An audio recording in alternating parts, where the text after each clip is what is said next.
From Silicon Valley, the heart of startup land, it's Getting to Alpha, the show about creating innovative, compelling experiences that people love. And now, here's your host, game designer, entrepreneur, and startup coach, Amy Jo Kim. Amy Bucher is on a mission to bring the psychology of motivational design to healthcare. I recently talked with Amy about how she uses a mix of nudges, external rewards, and motivational design to encourage healthy behavior. One of her key insights is that different types of rewards work in different situations. I used to be a total naysayer on external rewards, but there's been some work that shows that if you structure a financial reward according to different milestones, you can get more sustained behaviors. I might put a financial reward around something like going to your ophthalmologist once a year, but I would not want to do that for something like checking your blood sugar, which needs to happen several times a day. That's where I'd really want to try to tap into that motivation or those bigger G goals. Let's listen to Amy talk about how she's improving healthcare by tapping into people's core motivations. Be sure to stay to the end to hear her insightful take on the role of crypto in healthcare.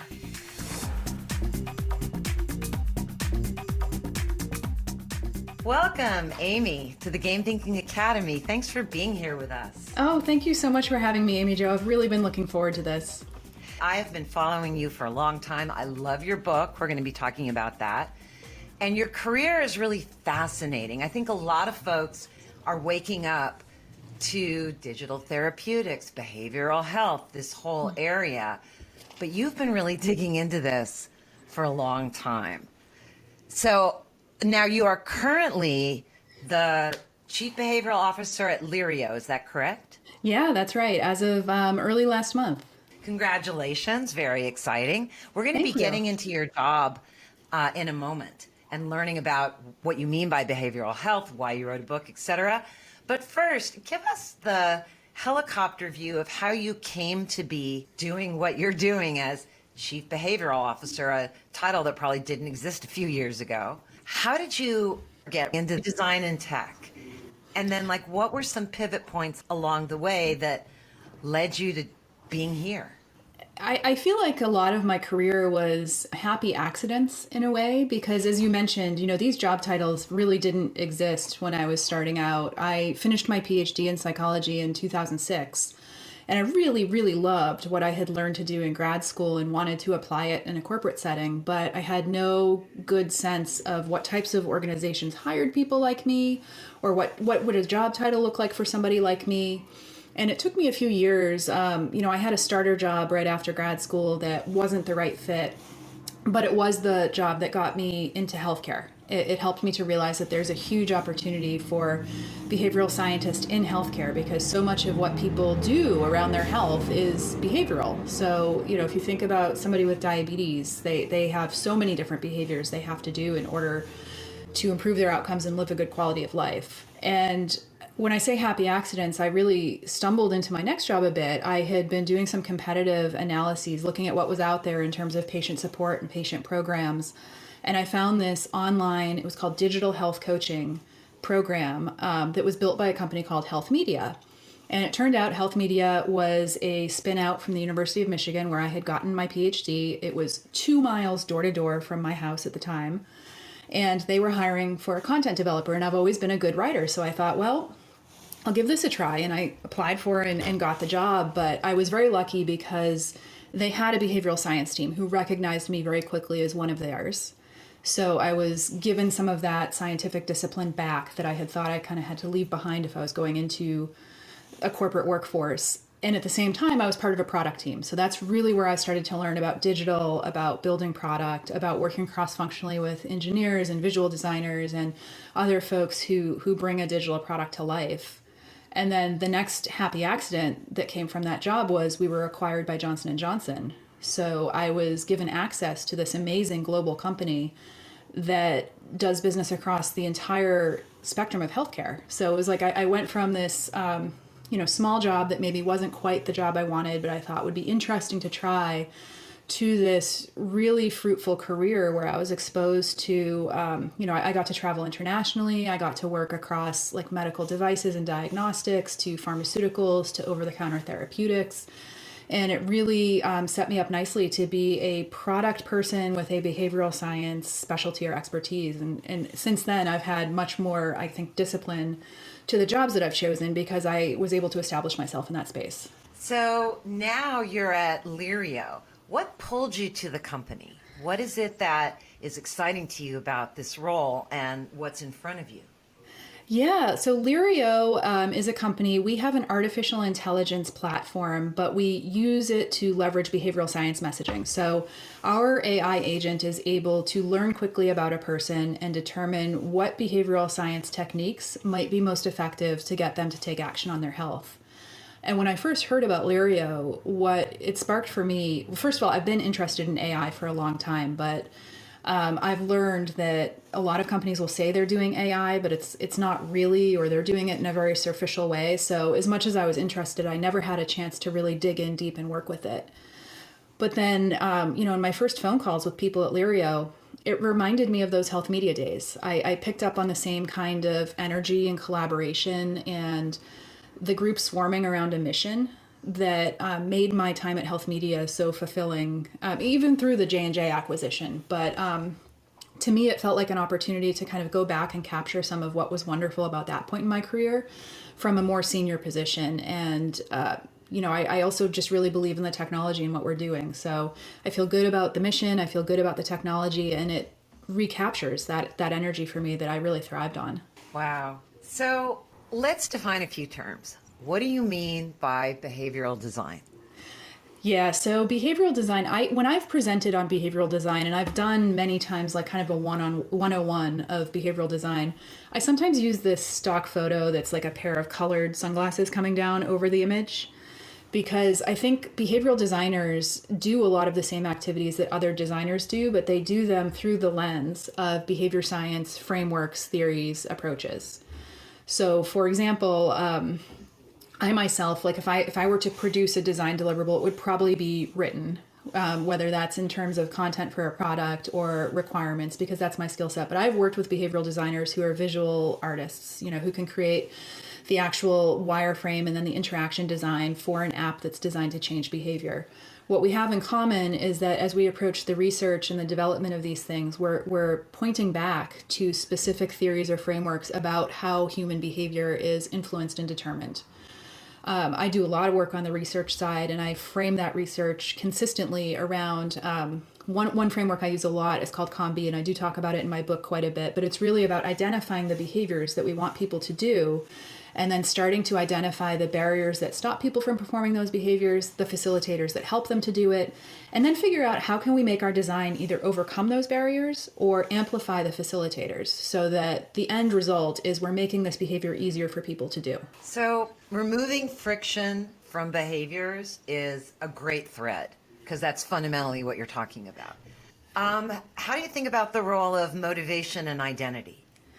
Yeah, I think about that a lot, and I would say, if anything, it's my primary lens. So I have been trained in a school of motivation that it's called Selfdetermination theory. If you have people who want to look that up, there's actually a really great website, selfdeterminationtheory.org, where the researchers have accumulated a lot of their original research papers and made everything kind of searchable and easy to understand. But so we, by the way, incorporate self-determination theory throughout the game thinking methodology. Yeah. Self-determination theory. Okay, so autonomy, mastery, purpose. So yes. So there's that, and of course there's other motivational theories, but that's like the groundwork, the granddaddy. So the reason I ask it, just to help you answer it, is that I'm also trained in psychology in my background, and one of the things we learn in that training is the behavioral school of psychology, B.F. Skinner, et cetera, et cetera.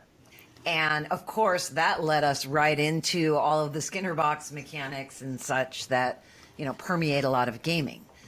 But that is not completely separate from motivation when you're a designer and you're building products. A lot of people think it might be. Like, they'll say, well, if you can just nudges solves the problem. Don't worry about motivation. Just worry about, nudging and, removing friction, and no matter what, that should work. And there's definitely people in behavior science kind of arguing for that. Then there's Yeah, other no, and people I who say, don't come no, from that school of thought right. at all. Give me your perspective. Yeah, so and I will just note here too that Lyrio's primary product is called precision nudging, and that was a question I had when I was hiring in. Do we only do nudging? Because I believe that nudging has a purpose, it has a role, but it's limited and specific. And we don't just do nudging. It's partly it's a name that resonates with the market.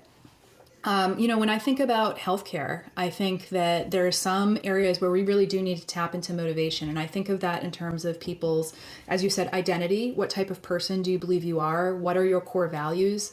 What are the things that you have to do behaviorally to feel consistent and good about who you are? And then what are your personal goals, like kind of your life, your big G goals that these smaller behaviors moment to moment could help you live into?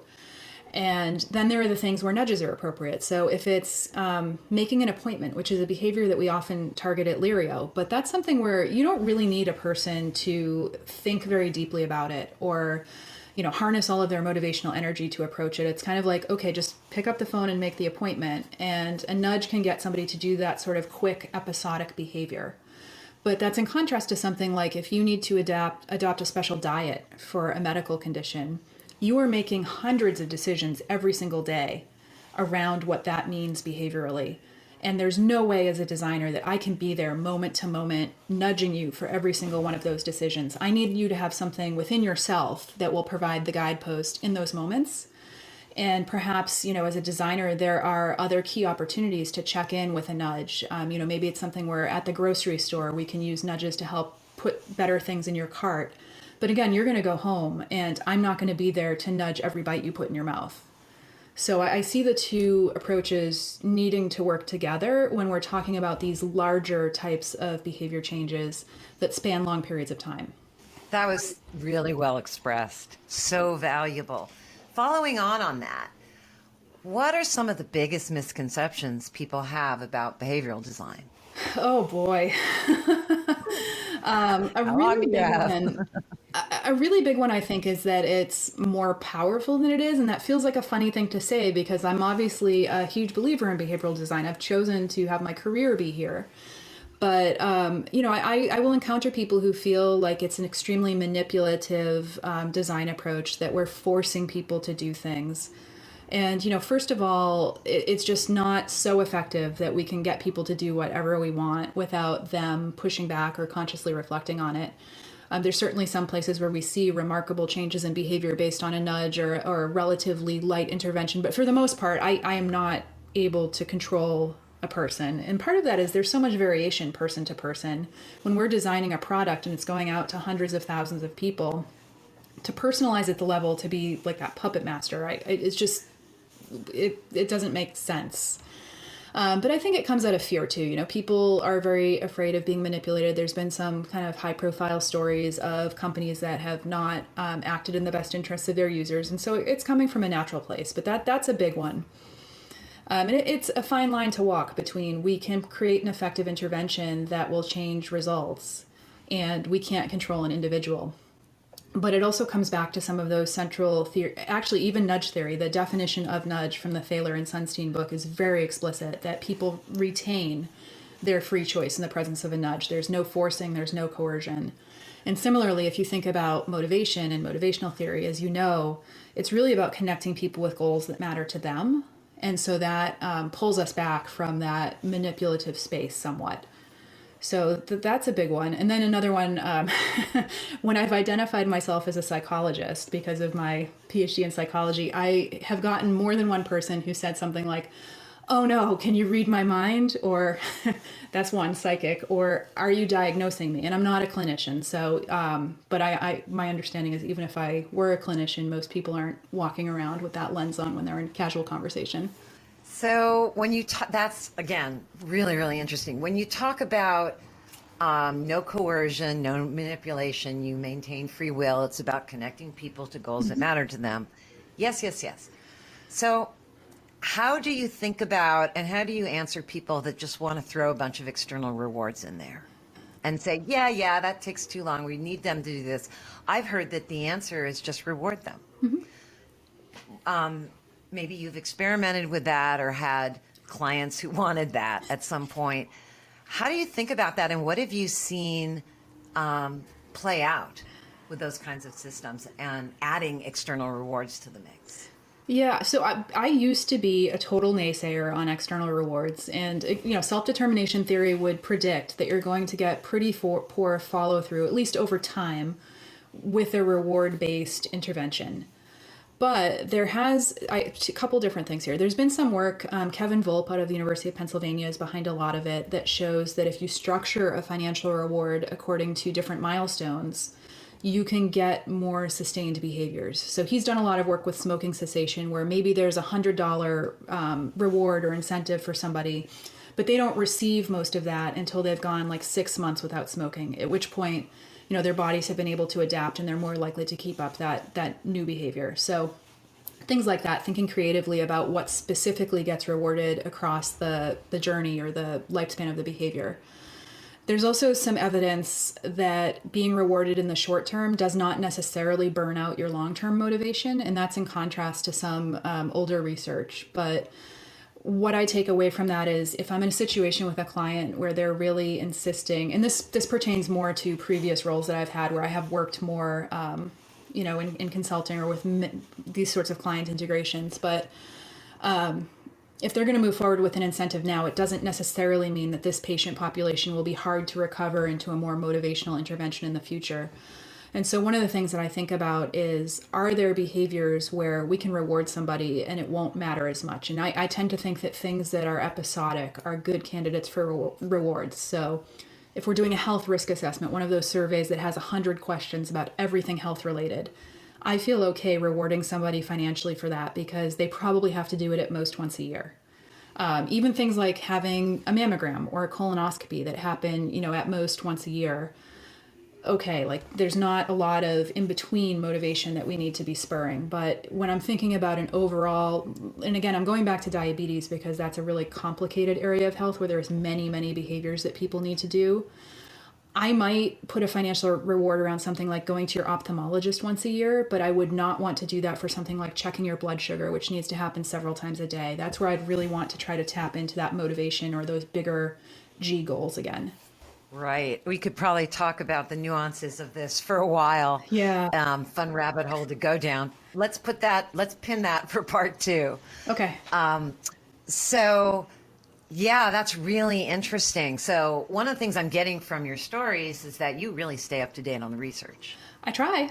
I feel like I don't do as good a job as I'd like to, but yeah, it's a goal.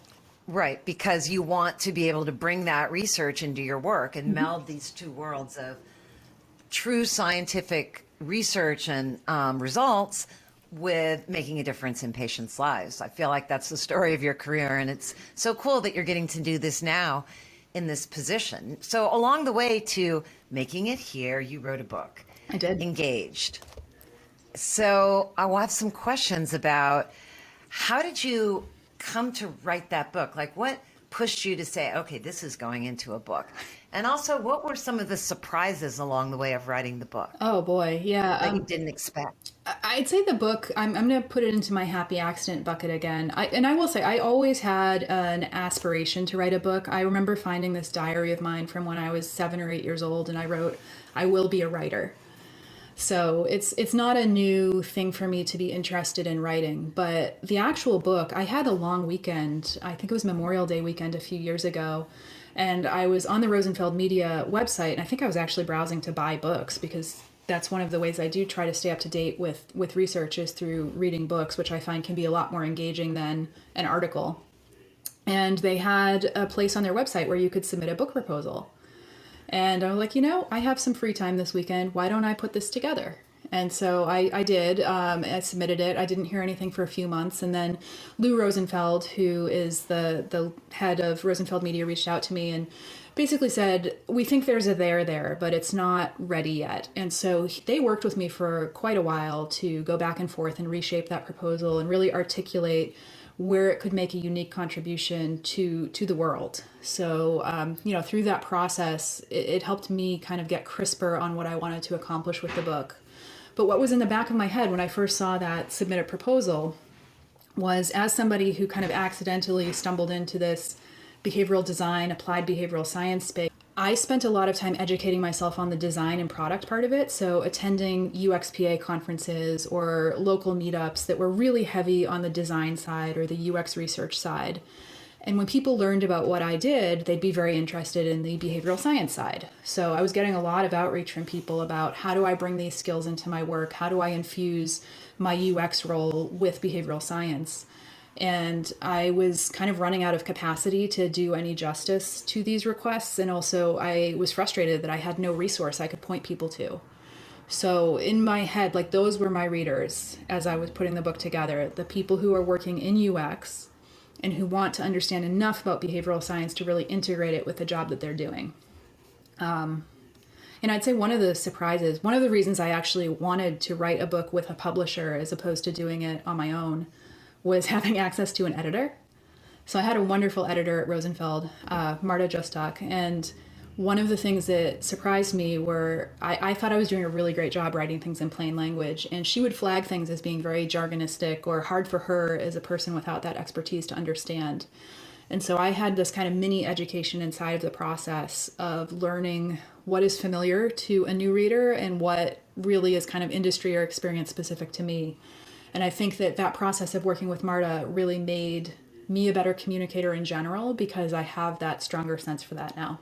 Wow. From a 7-year-old scribbling in a diary to launching a book is very cool. We'll be sure to link the book and info about Amy's career and her LinkedIn in the description and bio. So for everybody looking for that, never fear. Talk to me about when you say I do a lot of research. There's so many different ways to do research, in particular in product and game development, which is where I live. So what research techniques do you use both to understand the research as you expressed earlier, but for us, what's more interesting is what research techniques do you use with people in order to develop better products and develop better nudges? Yeah, and I feel this little tiny heart sadness as you ask me this question, because in my current role, I'm not personally doing the research anymore, but I am overseeing some of the research function. So some of my answer is really going to be based on my more recent past experiences. But first, one foundational activity, it's not sexy or exciting, but it's really important, is to do a literature review, to actually canvas the relevant literature around the problem space where we're working. And that's a really helpful activity as well for staying up to date. So, I've been working on some of the same healthcare problems for all of my career, but the research has advanced quite a bit in that time. So even if it's something where I feel like I'm coming in with some expertise, it's worth the time and the discipline to do that refresh. My favorite form of what I'll call user experience research, and the one that I've used most often, is the one-on-one interview. So I was at MadPow for 5 years prior to joining Lyrio as part of their behavior change design consultancy. And we very frequently did participatory design sessions with groups, which are also fantastic. But the one-on-one interviews I thought were a great opportunity to really develop rapport with people and understand in their own words how they're experiencing a particular behavior, whether they're doing well at it or poorly at it. And I will say, I think there's value in talking to people who are in both of those buckets. So people who've already figured out how to do something well and people who are struggling with it and understanding what some of the differences in their situations might be.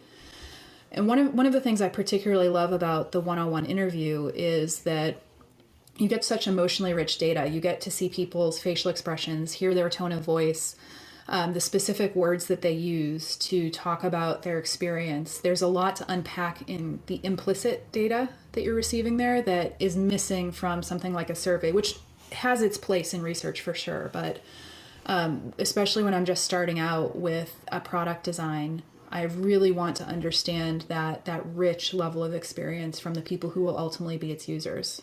Awesome. So you're now a very senior behavior designer. You've written a book. You're the chief behavior officer. You're overseeing research rather than doing it. What are some of the really common mistakes that you see junior behavior designers, wind back 10, 15 years, that you see people early in their career excited like you were about this? What are some of those common mistakes you see?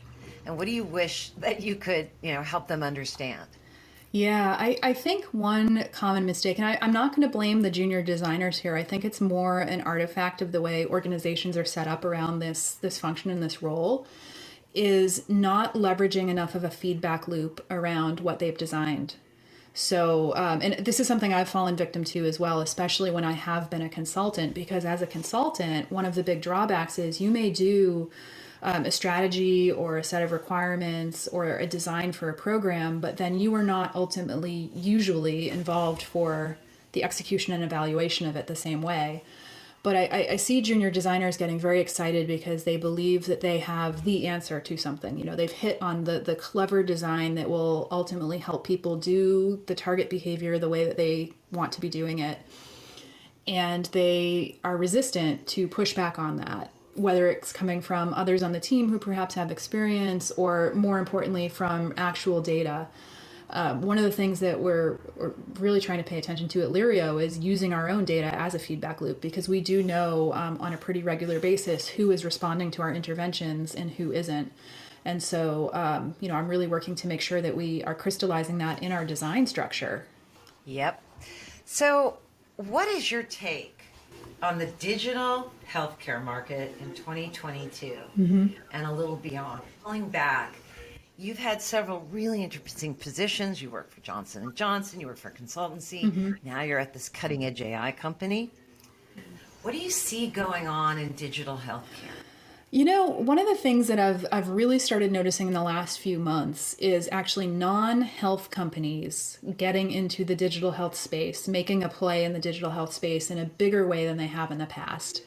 So one really well-known example is like Salesforce, where they have their customer relationship management platform, their CRM, and they are more and more often taking that to healthcare organizations as a way to understand and communicate with patients. And it's just been a really interesting dynamic, because a lot of these companies are bringing the technological horsepower that hasn't historically existed in the healthcare space, in the digital healthcare space. But they also are bringing a perspective that in some ways it's good to have the fresh perspective. But I do also think that sometimes you get outsiders who believe they will disrupt healthcare, and they just don't understand how complicated it can be and how difficult. It's just really, really hard. Probably anywhere, but I'll say in the United States, there's so much regulation, red tape around the way healthcare is done that even if we can all recognize that it's not optimal, it's just beyond the scope of any one organization to disrupt it. So that's a really big trend. And I'll be at HIMSS in a few weeks, so it's on my mind that a lot of the companies that we will see there exhibiting and talking about their work are going to be outside of the traditional healthcare space. Interesting. What is HIMSS? It is a huge conference. I never remember what it stands for. It's like Health Informatics and Management of Information Society, something like that. HIMIS? HIMSS.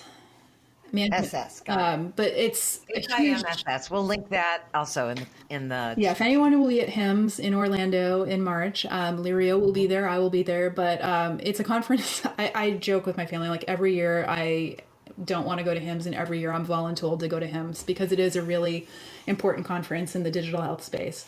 But there's something like 35,000 people who attend it, and it's almost like the CES of the health world. Wow, sounds a bit overwhelming. Very, very. But it's a great place to take stock of the landscape.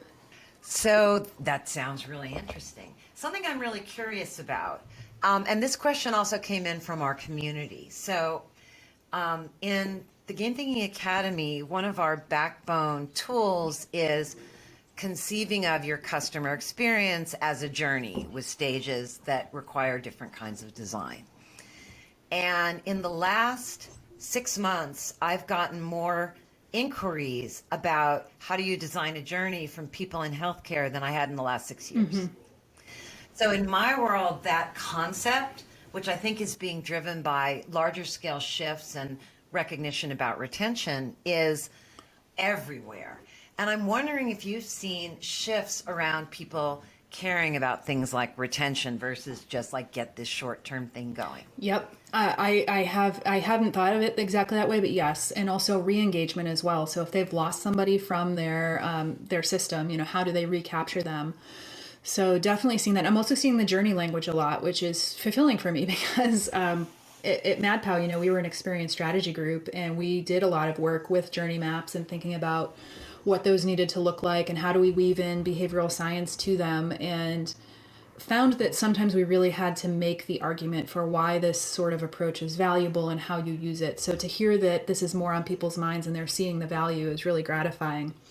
I will say one of the things at MadPow that came out very frequently when we did journey maps, and we would go in to a customer environment and really start fresh in terms of building a journey map. So doing the groundwork, the research to understand what the customer experience or the patient experience was, and then sitting with that data to figure out from a visual perspective, how do we illustrate this journey?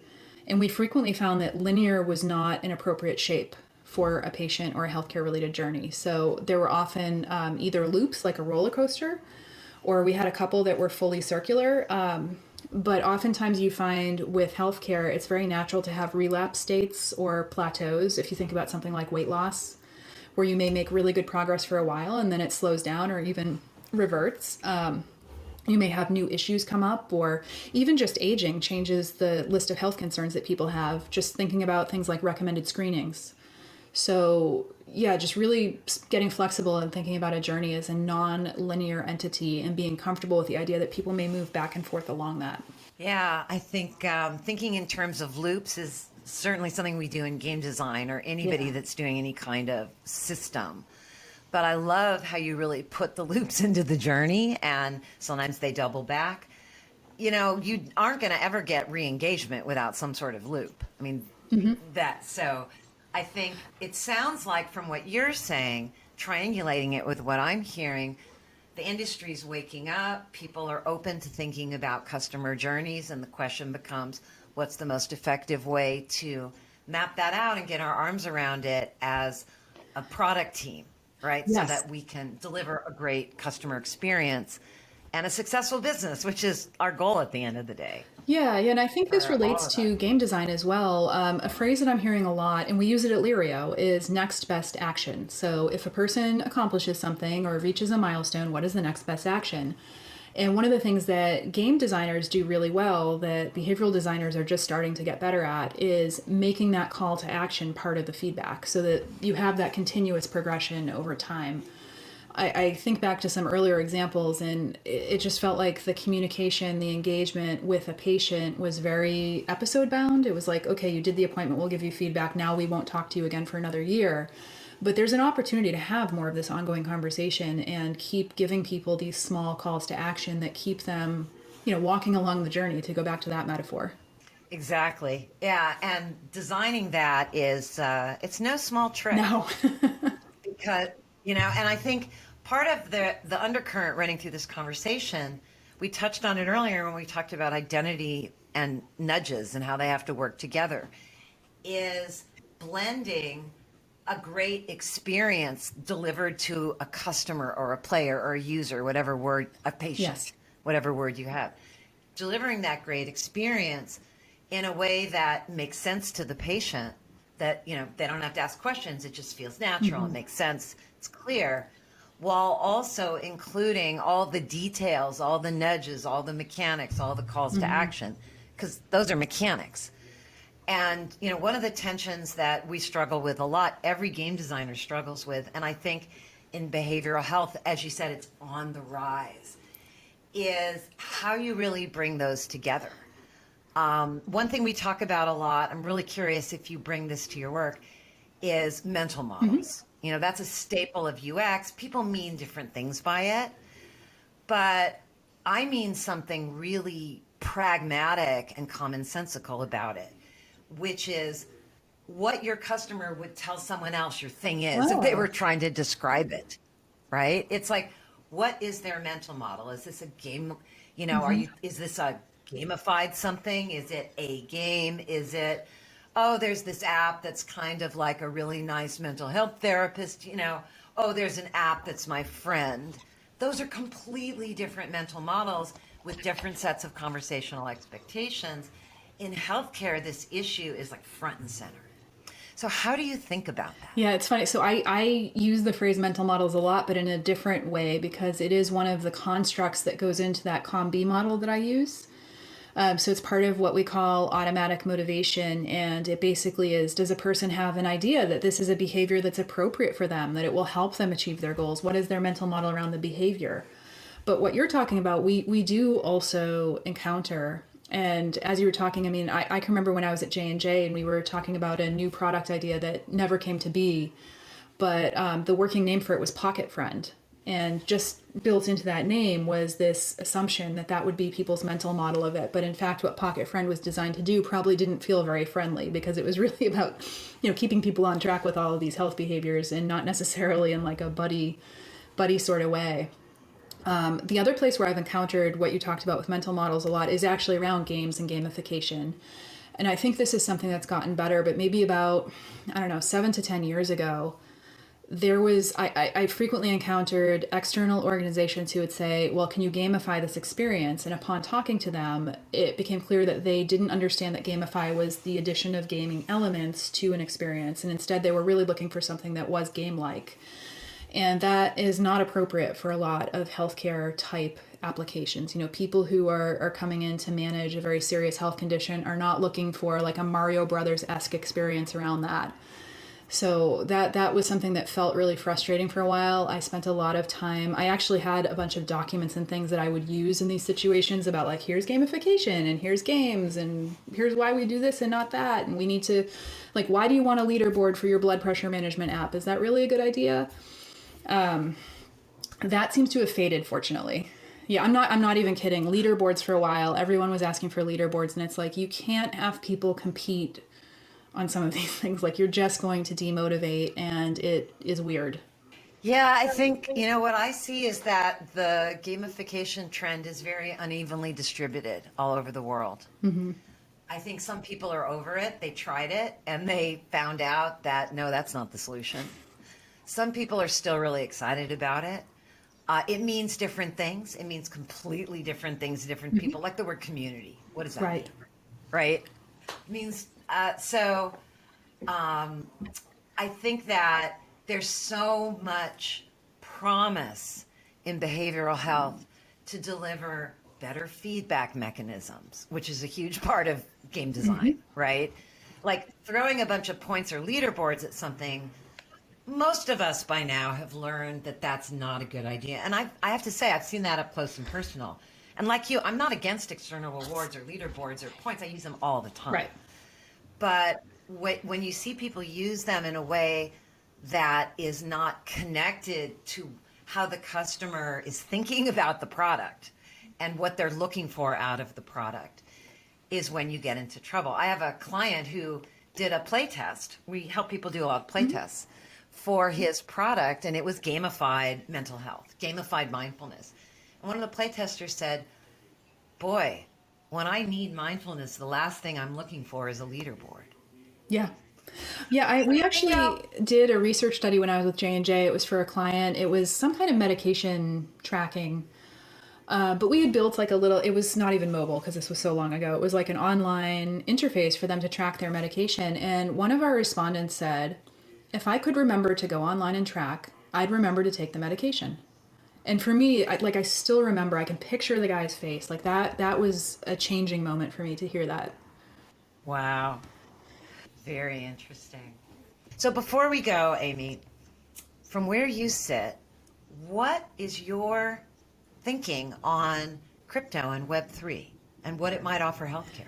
Yeah, I think we had talked before about this, that it's actually not something I encounter as much as you might think for what an industry buzzword it is. But I'm actually not seeing a lot of discussion of crypto with the types of organizations that I've been working with. So payer organizations, health system organizations, for the most part, it doesn't seem to be a space that they're thinking about.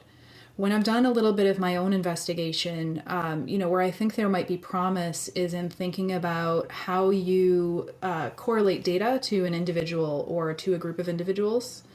So one of the things that has been a systemic problem in healthcare is how fragmented the data is. It's something I think I've run into at every job I've had in multiple different ways, but it's really difficult to look at an individual and truly understand what their complete health picture looks like. And so I see there, particularly in the blockchain technology, perhaps being some potential to start to identify the data that belongs to a person across contexts and organizations, so that we can more effectively help them with whatever challenges they're facing. Even something like COVID-19 vaccination, one of the things that we're running into is that people can get that vaccine from many different types of organizations. And for most states in the United States, there isn't a really good, accessible, centralized vaccination database. So if we're trying to reach out to people and encourage them to get that vaccination or to understand if they've already had it, it's a really difficult data problem. So that's where I see there potentially being some promise for this other technology. It looks like we have a question that has come in. Awesome. Right. It says, how important is it as a UX designer to learn about behavioral science? Where to start? Yeah, what advice can you give folks? Well, first of all, read Amy's book. We'll make sure to share that link. But someone who's a UX designer, say, established UX designer, they want to get smarter about this stuff. Where can they go? Yeah, well, thank you for saying the book, although you stole my immediate answer. I've also put together on my website a reading list of other books that are not oriented towards people who have that education and background. So they're appropriate for people who are coming in kind of fresh to the behavioral science space. And I can share that link with you. There are a number of boot camps and trainings out there that offer some introductions to these. I don't have a particular one that I recommend. I mean, they're all a little bit different and kind of focus on a specific application of behavioral science. One resource I do recommend to people all the time, though, is Habit Weekly, which is a weekly newsletter, but there's also a community associated with it. And I've paid for the annual subscription. I think it's $50 a year, which is more than reasonable for the value I get. But I've found that that's a really great community of people who are behavioral in some way. There's a real wide variety of job roles that people occupy and trainings that they have. But I've found that through that community, there's almost always somebody who, is willing to answer a question or provide a perspective. I reach out there pretty frequently when I'm wondering how to tackle something. So I think getting involved in that community or others like it is a good way to start to bring in some of this knowledge and to do it in a way that's specific to what you're already doing, instead of just reading a book where you're going to have to do a lot of that work to knit it into your existing identity and workflow.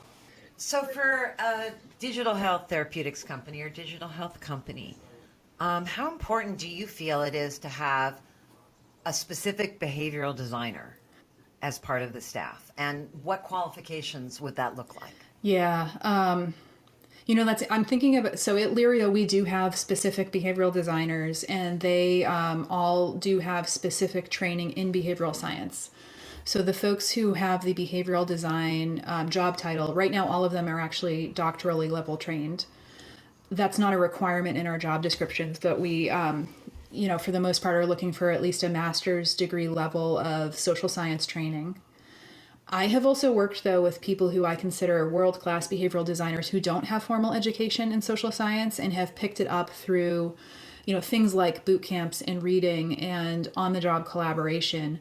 I would just say that in those cases, it often takes some time to build. Well, both cases. I mean, you're either going to school for it or you're learning it on the job. But just have the expectation that it's something you have to work at for a while before you might be qualified to step into the job title. Awesome.